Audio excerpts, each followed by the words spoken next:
लाखों की तनख्वाहें लेने वाले पाकिस्तानी क्रिकेटर्स की कारकर्दगी पर सवालिया निशान।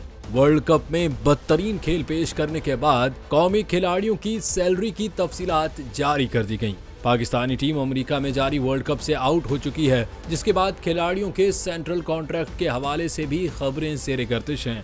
जराये के मुताबिक खराब कारकर्दगी के बायस कुछ खिलाड़ियों की तनज़ुली की तवक्को है, जबकि कुछ अपने कॉन्ट्रैक्ट से भी महरूम हो सकते हैं। पीसीबी के मौजूदा सेंट्रल कॉन्ट्रैक्ट की तफसीलात के मुताबिक ए कैटेगरी के खिलाड़ियों को 45 लाख रुपए माहाना अदा किए जाते हैं। इस कैटेगरी में कप्तान बाबर आजम, मोहम्मद रिजवान और फास्ट बॉलर शाहीन आफरीदी शामिल हैं। बी कैटेगरी में शामिल शादाब खान, फखर जमान, हारिस रऊफ और नसीम शाह को 30 लाख रुपए माहाना मिलते हैं। सी कैटेगरी के खिलाड़ियों को तकरीबन 15 लाख रुपए माहाना मिलते हैं, जिनमें इमाद वसीम और अब्दुल्ला शफीक शामिल हैं।